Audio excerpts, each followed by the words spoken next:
हम पढ़ेंगे class 11th का chapter complex number. Last video में हमने पढ़ा था कम्प्लेक्स नंबर क्या होता है, how do we denote it, what are its representation, sum, multiplication, कुछ प्रॉपर्टीज। आज हम पढ़ेंगे ज्योमेट्रिकल रिप्रेजेंटेशन के बारे में, उसमें आर्गन, प्लेन, पोलर फॉर्म और क्वाड्रेटिक इक्वेशन के बारे में। तो सबसे पहले मैं आपको बता रही हूँ ज्योमेट्रिकल रिप्रेजेंटेशन के बारे में। ये हमारी एक्स एक्सिस है and this is our y-axis. As this is the positive x-axis, this is negative x-axis. Positive y-axis and this is negative y-axis. Suppose we have z is equal to 3 plus 4 iota. हमारे पास complex number है given 3 plus 4 iota. If it is asked how to show it on geometrical representation, अगर हमें इसे graph पर बनाना है तो हम कैसे बनाएंगे? 3 is the real part and we will let x axis किसको रिप्रेजेंट करेगी? रियल पार्ट को। y axis किसको रिप्रेजेंट करेगी? इमेजिनरी पार्ट को। So it is plus 3, we will take 1 2 3, this is point 3 and y is 4, 1 2 3 4। तो अगर हम इसे ग्राफिकली रिप्रेजेंट करते हैं तो हमारा पॉइंट किधर आएगा? This is the point P। तो ये P हमारा क्या रिप्रेजेंट कर रहा है? इस Z को। 3 plus 4 iota where x is 3 and y is 4। Similarly अगर हमें वैल्यू दी जाती है 3 minus 4 iota, so x is 3, y की वैल्यू क्या हो जाएगी? -4। 1 2 3 4, ये हमारी क्या है? -4। तो हमारा पॉइंट P किधर आ जाएगा? इधर। अगर वैल्यू है z is equal to -3 - 4 iota, so simple, -3 यहाँ प्लॉट होगा, -4 ये है, तो वैल्यू हो जाएगी हमारी ये P2। If z is equal to -3 + 4 iota, -3 + 4 iota, तो वो वैल्यू आ जाएगी इधर। तो अगर हमें कोई भी z दिया गया है, कम्प्लेक्स नंबर दिया गया है and it is asked to draw it geometrically, geometrical representation हम इजीली कर सकते हैं। अब अगर ग्राफ से हमें पूछा जाता है, अब हम x और y कोऑर्डिनेट्स को भूल जाएंगे, ग्राफ से पूछा जाता है मॉडुलस। अब तक हम क्या पढ़ते थे? मॉडुलस हमारा किसके इक्वल होता था? mod z is equal to x² + y² whole root. यहाँ हम कैसे निकालेंगे मॉडुलस को? It is the distance from the origin to the point P। अगर हम पॉइंट P से ओरिजिन तक के डिस्टेंस को मेजर करते हैं तो वो हमारा क्या होता है? मॉडुलस। ये तो बात थी मॉडुलस की। अगर मैं ग्राफ को थोड़ा सिंपली ड्रॉ करती हूँ, सपोज दिस, ये हमारा ओरिजिन है और ये कोई पॉइंट है P, let this is the point P। P के कोऑर्डिनेट्स है x और y, z हमारे पास है x प्लस आयोटा y। तो मॉडुलस किसके इक्वल हो जाएगा? The distance from the origin to the point P। अगर ये हम एंगल बनाते हैं theta, theta is called argument. Theta को क्या बोला जाता है? आर्ग्यूमेंट। अगर हम बात करते हैं, अब हम आर्गन प्लेन की थोड़ा सा आगे बढ़ते हैं पोलर फॉर्म की तरफ, तो थीटा हमारा हो जाएगा आर्ग्यूमेंट। अब थीटा हमारा कैसे भी ड्रॉ हो सकता है? If theta is drawn clockwise, theta को अगर हम क्लॉकवाइज ड्रॉ करते हैं तो वैल्यू हमेशा क्या आएगी? Negative. If theta is anti clockwise, theta anti clockwise है तो वैल्यू कैसी आएगी? पॉजिटिव। इट मीन्स अगर मैं एरो यहाँ लगा देती हूँ, ये एरो क्या शो कर रही है? क्लॉकवाइज या anti clockwise? This is anti clockwise, clockwise, clock के रिवर्स डायरेक्शन में, तो थीटा क्या हो जाएगा हमारा? पॉजिटिव। सपोज मैं एक और ग्राफ लेती हूँ एंड लेट, ये हमारा था,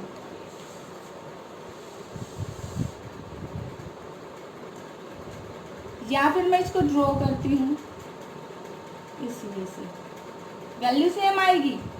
यहाँ मैंने थोड़ा सा डार्कर शेड ली है, पॉइंट वही है हमारा सेम, या तो ऐसे या फिर ऐसे, वैल्यूज विल बी सेम। अगर मैं इसको क्लॉकवाइज लूंगी तो नेगेटिव, एंटी क्लॉकवाइज लूंगी तो पॉजिटिव। हमें ये बात याद रखनी है, इसलिए मैं रिपीट कर रही हूँ। थीटा अगर हमारा एंटी क्लॉकवाइज होगा तो पॉजिटिव, क्लॉकवाइज है तो नेगेटिव। आंसर पे फर्क नहीं पड़ेगा, लेकिन बार बार इस कंफ्यूजन से बचने के लिए हम क्या करेंगे, we will use a sign convention. हम एक साइन कन्वेंशन यूज कर लेते हैं। तो वो साइन कन्वेंशन क्या है, ये एक्स एक्सिस ले रहे हैं हम पहले, and this is Y axis. देखो हमें पता है कि वैल्यू 0 से लेकर 2 पाई के बाद वैल्यूज क्या होती रहती है, रिपीट होती रहती हैं। तो हम एक साइन, अब वो हमारा इंटरवल कोई भी हो सकता है, हम 0 से 2 पाई लें, 0 से या फिर 2 पाई से 0 लें, या फिर हम ले सकते हैं -पाई टू पाई। तो हमने साइन कन्वेंशन क्या ली है, -पाई टू पाई। कि थीटा हमारा किसके बीच में लाई करता है, इसके बीच में। ठीक है, रिपीट कर रही हूँ, थीटा के लिए हम आर्ग्यूमेंट के लिए क्या कर लेते हैं, साइन कन्वेंशन यूज कर लेते हैं फॉर क्लॉकवाइज। कि अगर हमारी वैल्यू 0 से 2 पाई के बीच में लाई कर रही है तो हम क्या करेंगे, -पाई टू पाई। पॉइंट थोड़ा क्लियर हो जाएगा कुछ एग्जाम्पल से, इसलिए अब मैं आगे एग्जाम्पल दे रही हूँ।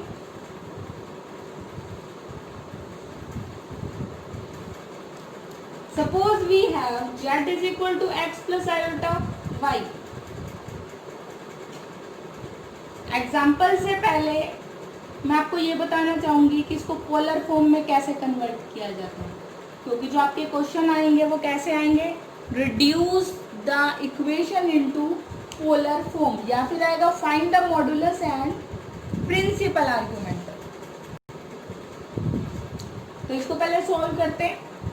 क्या है हमारे पास, z is equal to X plus, और जो मैं बता रही हूँ स्टेप बाय स्टेप आपको इसी वे से करना है, इस वे से करोगे तो आपका कोई क्वेश्चन नहीं रहेगा।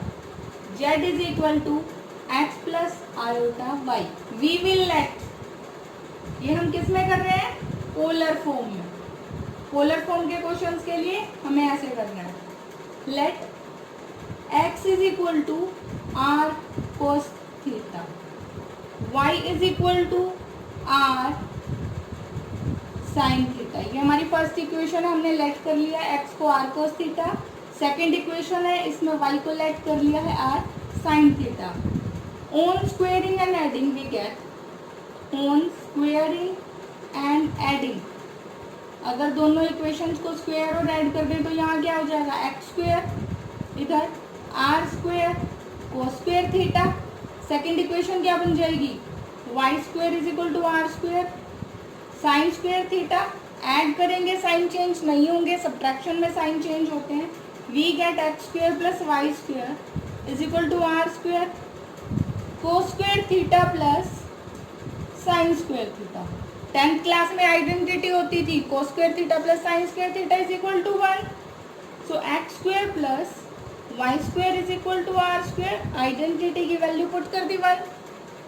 क्या आइडेंटिटी थी, cos square theta plus sine square theta is equal to 1। So we get r square is equal to x square plus y square, that is r is equal to root x square plus y square.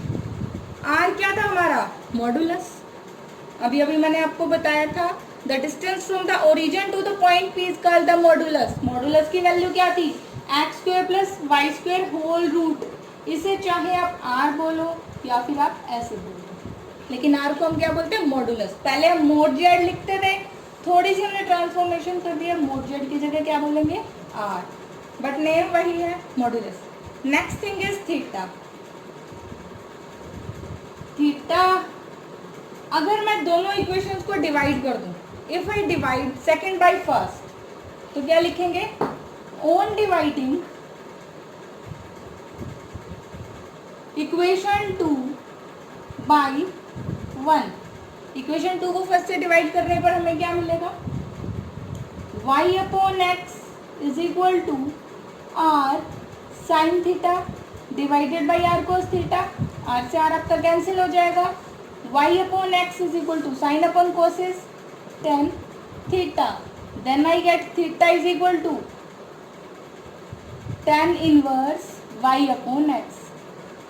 ये हमारा क्या है, argument. So this was my argument and this was my modulus. तो अगर question में पूछा जाता है कि find the modulus and the argument, हम ये प्रोसीजर या फिर ये स्टेप फॉलो कर लेंगे तो हमारा क्वेश्चन इजीली हो जाएगा, क्वेश्चन आपका कितना भी टफ क्यों ना हो। एक हम नोट बना लेंगे बॉक्स करके, नोट क्या है, प्रिंसिपल आर्ग्यूमेंट, प्रिंसिपल आर्ग्यूमेंट। मैंने आपको बोला था साइन कन्वेंशन यूज करेंगे। प्रिंसिपल आर्ग्यूमेंट में थीटा किसके बीच में लाई करेगा, -पाई टू पाई के बीच में। इसका मतलब हमारे जो भी आंसर आएंगे किसके बीच में आने चाहिए, -pi to pi for principal argument.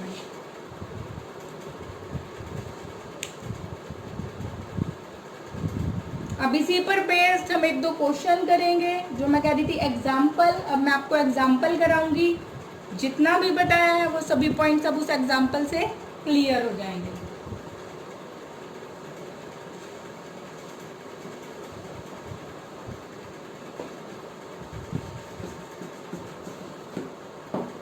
Let us take an example that if z is equal to -1, now our question was find modulus and principal argument of -1 plus √3 iota।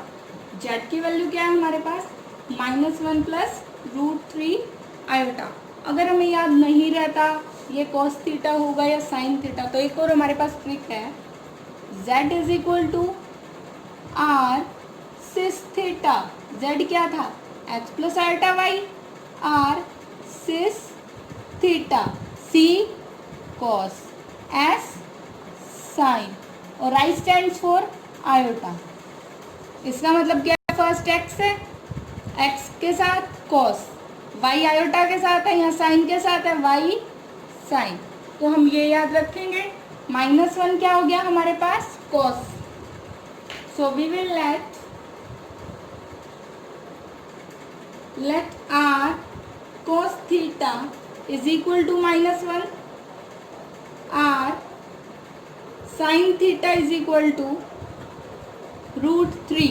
This is our first equation, this is second equation, on squaring and adding first and two, on squaring and adding first and second, r square cos square theta is equal to -1 का square 1, r square sin square theta √3 का square 3, add करना है हमें r square cos square theta plus sin square theta is equal to 3 + 1 4, cos square theta plus sin square theta 1 है हमारे पास। तो value कितनी आ गई r की, r square is equal to 4, we can say that r is equal to √4 और r is equal to 2। r की value कितनी आ गई है हमारे पास, 2।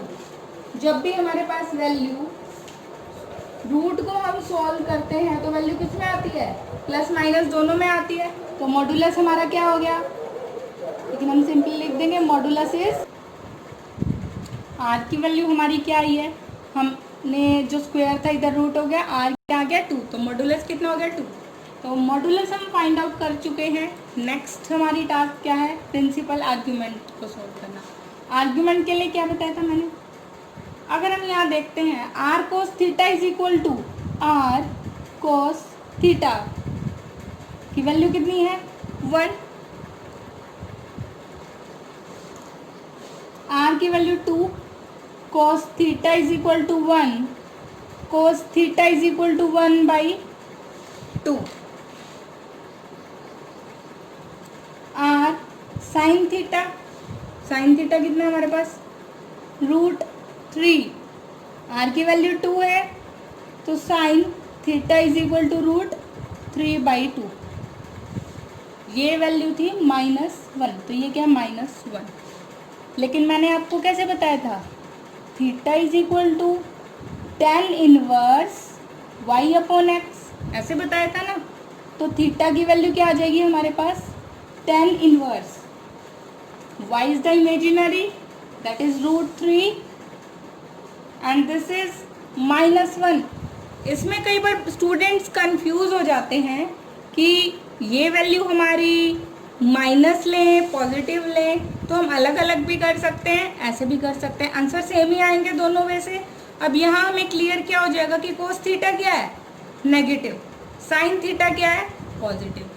ग्राफ बताया था, फर्स्ट क्वाड्रेंट में ऑल पॉजिटिव, सेकंड क्वाड्रेंट में सिर्फ साइन और कोसेक पॉजिटिव, क्योंकि साइन का रिवर्स लाइन क्या थी, आफ्टर स्कूल टू कॉलेज, ये थी ना लाइन। साइन का रेसिप्रोकल कोसेक, टेन का रेसिप्रोकल कॉट, कॉस का रेसिप्रोकल सेक। तो हमें क्या चाहिए, साइन पॉजिटिव चाहिए, कॉस नेगेटिव चाहिए। साइन पॉजिटिव इसमें है तो वैल्यू हमारी किस में लाई करेगी, सेकंड क्वाड्रेंट में। अब ये तो हमें क्लियर हो गया कि किस में लाई कर रही है, सेकंड क्वाड्रेंट में। अब सेकंड क्वाड्रेंट में जब लाई कर रही है हमारी वैल्यू, तो हम चेक कर लेंगे कि 1/2 किस पर होता है कॉस, या फिर साइन जो है √3/2 किस पर है। If we check the value, तो थीटा की वैल्यू कितनी आ जाएगी हमारे पास, 2π/3। 2π/3 कैसे आई, √3/2, sine theta is equal to √3/2, sine theta is equal to sine π/3। ये तो सबको पता है कि साइन 60 क्या होता है, √3/2 होता है। 60 को π/3 कैसे लिखा, 180 को 3 से डिवाइड करेंगे तो वही वैल्यू आ जाएगी। यहाँ से थीटा की वैल्यू कितनी आ गई, π/3। लेकिन ये हमारा π/3 आया है, और सोल्व क्या करनी थी हमें, प्रिंसिपल आर्ग्यूमेंट। प्रिंसिपल आर्ग्यूमेंट कहाँ से लाई करता है, -π to π। तो हम क्या करेंगे, पाई में से π/3 को माइनस कर देंगे। याद रखना, दोबारा रिपीट कर रही हूँ, प्रिंसिपल आर्ग्यूमेंट की वैल्यू हमेशा कहाँ से कहाँ लाई करती है, -π to π। इसलिए इस वैल्यू को हम क्या करेंगे, पाई में से माइनस कर देंगे। आंसर क्या आ जाएगा, 2π/3। तो थीटा कितना हो गया हमारा, 2π/3। This is principal argument. तो आंसर हमारा क्या होगा, 2π/3। π/3 हमारा आंसर नहीं होगा, लेकिन हमें सॉल्व इस वे से करना।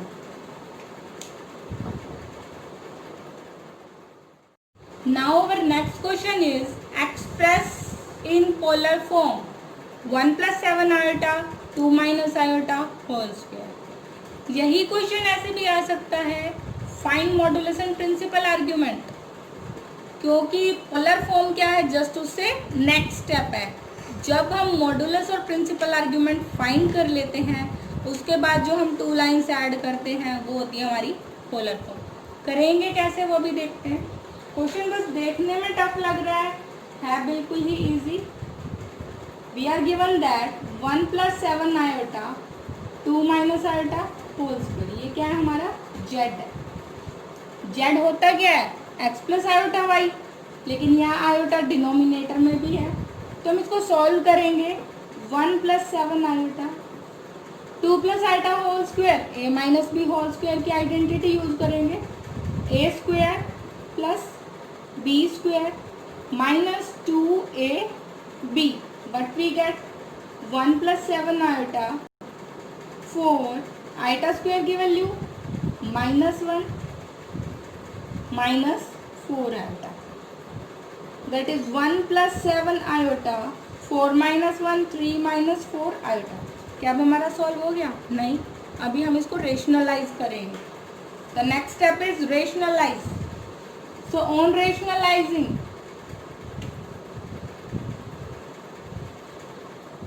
क्योंकि जब भी आयोटा डिनोमिनेटर में होता है हम रेशनलाइज करते हैं. 1 + 7 iota, 3 - 4 iota, 3 + 4 iota, 3 + 4 iota. 1 + 7 iota की मल्टीप्लीकेशन किससे? 3 + 4 आयोटा से. 3 - 4 आयोटा, 3 + 4 आयोटा. 1 × 3 3. 1 की मल्टीप्लीकेशन 4 से 4 आयोटा. 7 आयोटा को जब हम 3 से मल्टीप्लाई करेंगे 21 आयोटा.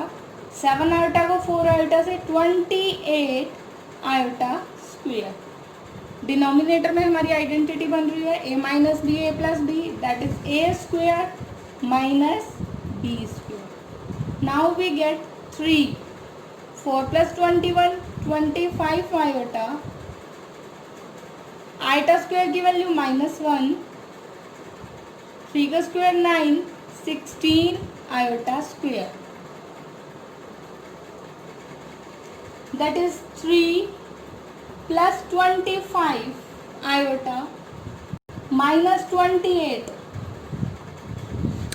9 + 16. 16 कैसे आया हमारे पास प्लस का? Because iota square is -1. Iota square की वैल्यू -1 है, माइनस माइनस प्लस हो जाएगा. 3 - 28 इज -25 + 25 आयोटा बाई 25. 25 हम कॉमन ले लेंगे. -1 प्लस आयोटा. आयोटा के साथ 1 जनरली लिखते नहीं है, लिख लोगे तो कुछ गलत भी नहीं है. 25. We get -1 plus iota. Yes, it is reduce to a simplest form. अब हमारा ये जो z है कॉम्प्लेक्स है, ये क्या हो गया? सिंपलेस्ट फॉर्म में कन्वर्ट हो चुका है. इससे अगर हमें प्रिंसिपल आर्ग्यूमेंट या मॉडुलस निकालना, हम निकाल सकते हैं.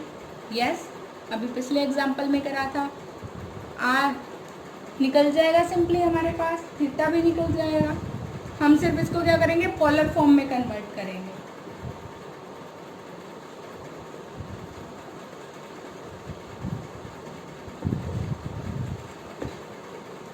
सोल्व हो गया. हमारा क्या है? z = -1 plus iota. क्या है हमारा? सोल्व हो गया. z = -1 plus iota. तो अब देखो हम लेट करेंगे. Let z = r cos theta plus r sin. z क्या है हमारे पास? -1 प्लस आयोटा. हम लेट कर लेंगे z = r sin theta, that is r cos theta plus iota r sin theta. अब रियल और इमेजिनरी पार्ट्स को अगर हम कंपेयर करते हैं, on comparing real and imaginary parts. Real part है ये, और ये क्या है हमारा? Imaginary part. This is real and this is imaginary. तो रियल क्या हो गया? r cos theta = -1, r sin theta = +1. बिल्कुल वही है जो मेथड किया था हमने. This was cos theta, this was sin theta. On squaring and adding, अगर स्क्वेयर करती हूँ तो ये वैल्यू क्या हो जाएगी? r square cos square theta = +1. ये क्या हो जाएगी? r square sin square theta = +1. Add कर देंगे तो r square cos square theta plus sin square theta 1. 1 + 1 2. r square की वैल्यू क्या आ गई? 2, या फिर r = √2. r हमारे पास कितना आ चुका है? 2. पोलर फॉर्म कर रहे हैं. क्या बताया था? पोलर फॉर्म सिर्फ 2 लाइन्स आगे है. पहले क्या निकलेगा आपका? वही मॉडुलस और थीटा. तो हमने r निकाल लिया है. निकालना क्या? थीटा. थीटा के लिए हम क्या करेंगे? सेम. थीटा के लिए हम क्या कर रहे हैं? सेम वही r cos थीटा = -1. r की वैल्यू कितनी आई है? √2. cos theta = -1. √2 अपॉन में चला जाएगा. cos theta = -1/√2. r sin theta = 1. r की value √2. sin theta = 1. sin theta = 1/√2. अब यहाँ देखिए कॉस थीटा क्या है हमारे पास, नेगेटिव। साइन थीटा क्या है, पॉजिटिव। क्वाड्रेंट कौन सा हो गया, सेकंड क्वाड्रेंट हो गया, क्योंकि सेकंड क्वाड्रेंट में साइन पॉजिटिव होता है, साइन और कोसेक और बाकी टर्म्स क्या होती है, नेगेटिव। तो हम चेक करेंगे कि साइन थीटा होता किस पर है, 1/√2। साइन थीटा 1/√2 होता है साइन π/4 पर। तो थीटा की वैल्यू कितनी आ गई, π/4। लेकिन क्या ये प्रिंसिपल आर्ग्यूमेंट है, नहीं, ये प्रिंसिपल आर्ग्यूमेंट नहीं है। प्रिंसिपल आर्ग्यूमेंट के लिए हम क्या करेंगे, पाई में से इसको माइनस कर देंगे। किस में से माइनस करेंगे, पाई में से। तो pi minus π/4, 4π minus pi, we get 3π/4। तो थीटा हमारा क्या हुआ, 3π/4। This is our principal argument. ये हमारा है प्रिंसिपल आर्ग्यूमेंट, ये हमारा है मॉडुलस। तो in polar form we will right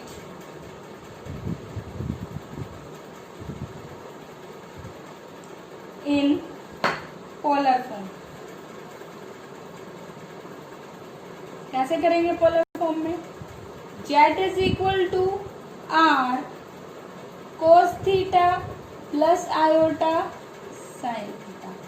r की value √2, cos theta is cos 3π/4 plus iota sine 3π/4। ये क्या हो गई है हमारी पोलर फॉर्म। तो पोलर फॉर्म में ऐसे लिखते हैं, ठीक है, हो गई ना 2 लाइन्स, 1 2 2। हमें क्या है, मॉडुलस निकालना है, आर्ग्यूमेंट निकालना है, और पोलर फॉर्म हम ऐसे लिख सकते हैं। तो ये हमारी polar form, Argand plane, geometrical representation यहाँ पर खत्म हो गई है। अब हम वहीं पर आ गए हैं स्टार्टिंग में। अगर आपने फर्स्ट वीडियो देखी थी तो उसमें मैंने आपको बताया था कि जब हम क्वाड्रेटिक इक्वेशंस करते थे तो डी क्या आता था, इमेजिनरी आता था, और उस इमेजिनरी की वजह से कॉम्प्लेक्स नंबर्स के बारे में हमें पता चला था। तो अब जब हमने कॉम्प्लेक्स नंबर पढ़ लिया है तो उस d<0 को हम सॉल्व कर सकते हैं। तो अब हमारे चैप्टर का नाम इसलिए क्या हो गया, कॉम्प्लेक्स नंबर है क्वाड्रेटिक इक्वेशन। तो अब हम क्वाड्रेटिक इक्वेशन को हम क्या करेंगे, इन्हीं कॉम्प्लेक्स नंबर की फॉर्म से सॉल्व करेंगे। सॉल्व कैसे करना है वो मैं आपको बताऊंगी। Let us take an example हमने लिया है x² + 3 = 0, और हमें क्या करना है, सॉल्व करना है। अगर हम वहीं 10th वाले बात करते थे x² + 3, यहाँ हमारी d की वैल्यू क्या है, d कैसे निकालते थे, b² - 4ac। b की वैल्यू 0, 0 का स्क्वायर 0, -4, ac की वैल्यू 3, वैल्यू क्या आ रही है, -12। तो हुई ना d की वैल्यू कितनी, <0, इसलिए कॉम्प्लेक्स नंबर है। तो यही क्वेश्चन अब हमारा 11th में आएगा। स्टेटमेंट है, क्वेश्चन है हमारा, सॉल्व x² + 3 = 0। क्वाड्रेटिक इक्वेशन है ये हमारी, क्यों, x की हाईएस्ट पावर 2 है तो हम इसे क्वाड्रेटिक इक्वेशन बोलेंगे। तो how we will solve it, we will compare it. Quadratic equation किस फॉर्म की होती है, ax² + bx + c = 0, a = 1 अगर कंपेयर करते हैं तो, b की वैल्यू 0, c की वैल्यू कितनी आ गई हमारे पास, 3। Now d discriminant b² - 4ac, b² is 0² -4ac -12, d की वैल्यू कितनी आ गई है, -12। Also by quadratic formula x is equal to -b ± √d/2a। d यही है हमारा, b² - 4ac। तो x की वैल्यू क्या हो गई, -0 ± √d, that is -12/2 × 1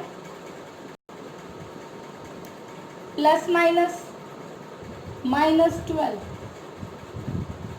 अब आप बोलोगे इस क्वेश्चन में मैंने कॉम्प्लेक्स नंबर का तो कोई यूज ही नहीं किया, जो किया वही हमारा 10th वाला है।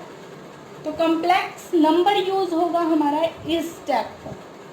कैसे देखो, प्लस माइनस √12 माइनस √12 है ये, तो हम इसे ऐसे लिख सकते हैं 12 into -1, that is plus minus 12 iota square, because iota square की वैल्यू क्या थी -1।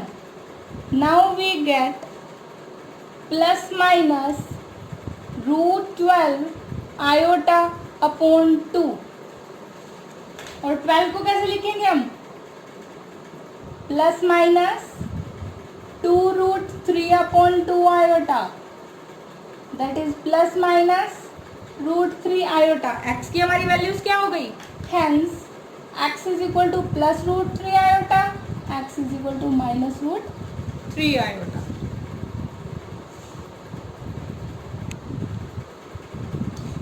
Now our next question is solve √3x square minus √2x plus 3√3। हमें इसको सॉल्व करना है। As we know that quadratic equation of the form, quadratic equation किस form की होती है, ax square plus bx plus c is equal to 0। So on comparing we get, अगर हम कंपेयर कर दें तो हमारे पास a की वैल्यू कितनी आएगी √3, b की वैल्यू -√2, c की वैल्यू 3√3, d क्या हो जाएगा हमारे पास b² - 4ac -√2² -4 इंटू √3 इंटू 3√3, -√2 का स्क्वायर 2 होगा, √3 3, 2 - 36 इज -34, -34 को हम कैसे लिखेंगे, -34 is 34 iota square. Now as x is equal to -b plus minus √d upon 2a, minus b की वैल्यू क्या है, minus of -√2 plus minus √d, that is 34 iota square, 2 into a is √3, we get plus √2 plus minus √34 iota on 2√3, that is x is equal to √2 plus √34 iota upon 2√3 and √2 minus 34 iota upon 2√3, hence the complex roots are this and this। तो ये हमारा chapter complete हो गया है complex number का। I hope you like the video, and if you really like the video then please subscribe our channel and share it also, और comments हमें ज़रूर लिखें। Thank you.